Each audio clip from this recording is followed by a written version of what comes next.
Reis çalışıyor. Reis çalışıyor.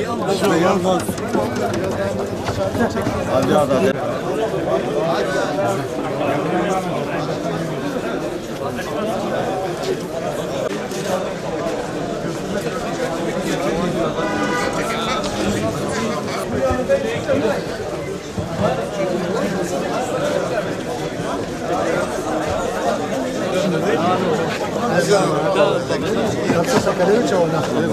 Biraz ince.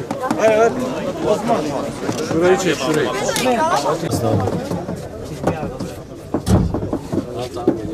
Şurası gözüküyor mu? Bizi çekin. Abi. Evet, geç. Kıymete ne acaba ya? Adam ne yapıyor?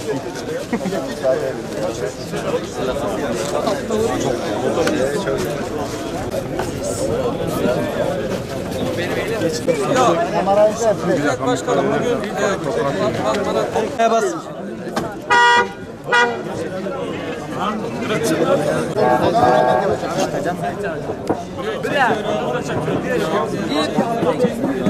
Abi bunları yayınlıyor musun? Nereye?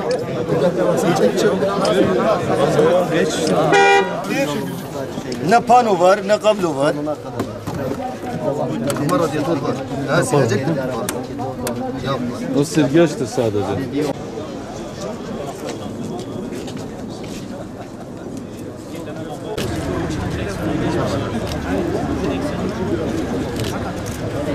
Bugün inanılmaz keyifli bir gün. Öyle bizim yerli, milli bir arabanın Batman'a gelmesi bizi son derece keyifli hale getirdi. Son derece mutluyuz. Türkiye'nin gücüdür bu. Türkiye'nin yapabileceklerin en güzel göstergesidir. Yapamaz dediler, yaptık. Bizim yapamayacağımız hiçbir şey yok. Yeter ki kendimize inanalım, yeter ki kendimize güvenelim. Bunda daha güzel bir şey var mı? Çok beğendim. Allah razı olsun. Sebep olanına da Allah razı olsun, yapana da Allah razı olsun. Hayırlı olsun diyeceğiz. İnşallah devamı gelir. Oldu mu? Gerçi halkın da kullanabileceği bir araç olmasını diliyoruz. Biz bunu zaten rüyada da bile göremezdik. Bu arabayı burada Batman'da zaten görmemiz ayrı bir şereftir. Türkiye'nin üretimi zaten göksümüz kabarıyor. Ayrıca bizi sevmeyenler çatlasın patlasın. Bütün Avrupa sallansın. Mükemmel bir şey. Yapandan, emeği geçenden, tekel iş yerenden, Batman'a getirenden hepsinden Allah razı olsun. Bir vatandaş olarak doğru gurur diyor. Araba güzel yani herhangi bir arabanın yani eleştirecek bir tarafı yok, çok güzel. Ülkemize, milletimize hayırlı olsun. Tabii ki ilk bir aracımızdır, milli bir aracımızdır. Gururluyuz, mutluyuz böyle bir aracın olması. İlk defa böyle bir araç gelince çok sevindik.